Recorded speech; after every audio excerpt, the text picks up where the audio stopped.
What's going on, everybody? This is Jeff with Island Hopper TV, and today I'm going to give you some facts, some things to know about Perth, Australia. This is Western Australia. Let's get started. Oh, and if you're excited for this video, smash up the likes.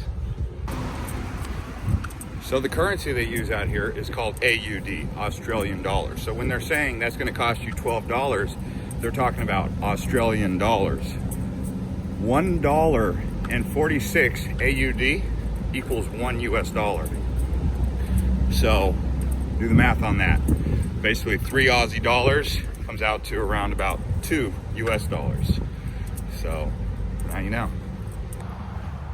All right, so here's another interesting fact. Perth is actually the most isolated city, large urban city on Earth. And its closest big city is Jakarta, Indonesia. So it's closer to Jakarta, which is really far away, than it is to Canberra or say Sydney. Australia's huge. Perth being over here on the western side of Australia in the province of Western Australia. Just thought I'd throw that out there too. Let's keep this thing going. Okay, so Perth, before it was called Perth, was called Burlo, B-O-O-R-L-O. And it was a part of a land called Mooro, M-O-O-R-O. That's the Swan River Valley area, which is called Burlo. And now it's obviously called Perth, and it's got some more English type names. But back when the Aboriginal people were here, that's what it was called. Interesting, huh? So Perth actually has a nickname. It's called the City of Light. Now you're asking yourself, well, why would they call it the City of Light? Well, back in 1962, NASA astronaut John Glenn was doing an orbit of the Earth, and when he looked down, he saw in this expansive dark area all of a sudden some lights in Western Australia all by itself, isolated. And he called it the City of Lights. That is how Perth got its nickname, the City of Lights. All right, even though they speak English here in Perth, there's some slang terms or just some good old down under terms that you might want to know. A mozzie. Anyone know what a mozzie is? It's a mosquito. A roadie. It's a beer for the road. G'day, mate. Mate, obviously you guys know that's like saying dude or bud. G'day means hey, how you know, and then there's a term called how you going, which is pretty much how you doing. There's a couple other terms like footy. That's Australian rules football. So just some really interesting things to know about terminology. You know, Foster's Australian for beer, or guppy, shark, right? So I figured I'd throw all that out there.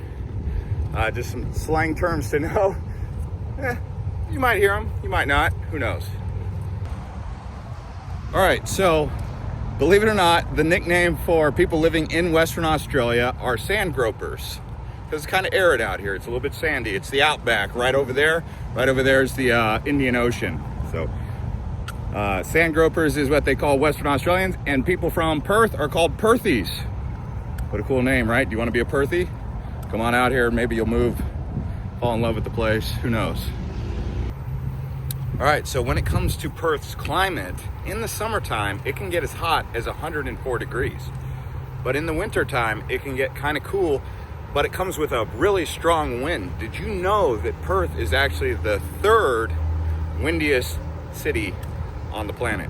So right now it's summertime. It's really tolerable, not too bad. I'm not feeling extremely hot. It is a little bit spicy, but that's about it. Anyways, I just wanted to share that little interesting tidbit about Perth's climate. So, as with much of Australia, including Sydney and other places across Australia, Western Australia, Perth, was established as a penal colony.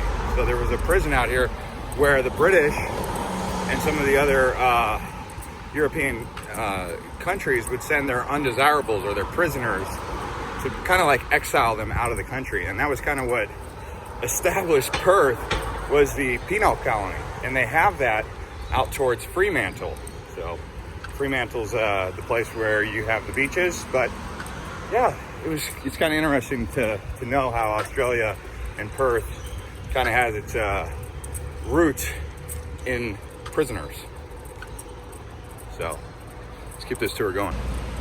Oh yeah, another thing to know is there is more millionaires here in Perth than any other city. So a lot of really rich people live here in Perth, in particular along the Swan River. You just take that Swan River cruise, you'll see mansions all up and down there.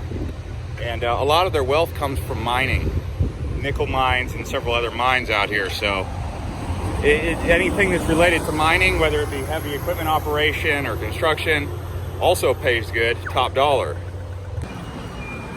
So the next thing to know, is Perth expensive? Perth used to be one of the top 10 most expensive cities in the world in 2014, and now it's not even in the top 50. So it used to be the most expensive city in Western Australia, but now that the mining boom has really calmed down a little bit, it's one of the most affordable big cities in Australia, more affordable than Sydney and Melbourne. So I figured I'd put that out there as this cop car makes that atrocious noise. All right, and with that being said, what is the main industry out here? It is petroleum, gold, iron ore, and nickel. Those are like the big four things that they mine out here. They have other mines. I mean, Western Australia is mining mecca. So yeah, let's keep this tour going. So another question that comes up, people want to know, is it safe in Perth? And you know, it is really a decent city. It's got a lot of decency, but there is, you know, I've seen some destitute people around here talking to themselves, seem a little bit unhinged and crazy. And I actually saw a guy with blood coming from his neck. What I'm saying is it's safe for sure. It's a really decent city, but there are, believe it or not, some bad actors around occasionally who, you know, taint the city's perfection. But it's no more dangerous than any American city. You know, it's probably comparable to San Diego. If you've been to San Diego, you'll be, if you can handle San Diego or Seattle or Washington, D.C., it's safer than Washington, D.C., let's put it that way. So I got some good news. They do have a light rail system or a public transportation system here. And it's actually pretty state-of-the-art considering the size of the city. Let me show you. So over here, you can buy your cards. Let's see if I just buy a card and I can go to Fremantle from here. Touch screen to buy. Okay, so I am going to get a day pass. So let's see here, it's $13.10. So it was $13.10 and I put in 20 AUD, so that's how it worked. It didn't work with the card. So there you go. So here's another interesting bit of history. Australia was originally discovered by the Dutch. So Abel Tasman, a famous explorer, showed up before Captain Cook. And when they charted the west coast of Australia, they basically said, hey, you know what? We don't want anything to do there. There's no fruit-bearing trees. There's nothing for us in Western Australia. So it was just to them a barren wasteland with no fruit-bearing trees. And that's how it was called New Holland before it became, you know, New South Wales and all that. But Western Australia was what the Dutch saw. Captain Cook discovered the other side, and that's where Botany Bay and, you know, New South Wales came into play, where it's a lot greener and more fertile. So Western Australia was pretty much written off in the 1600s.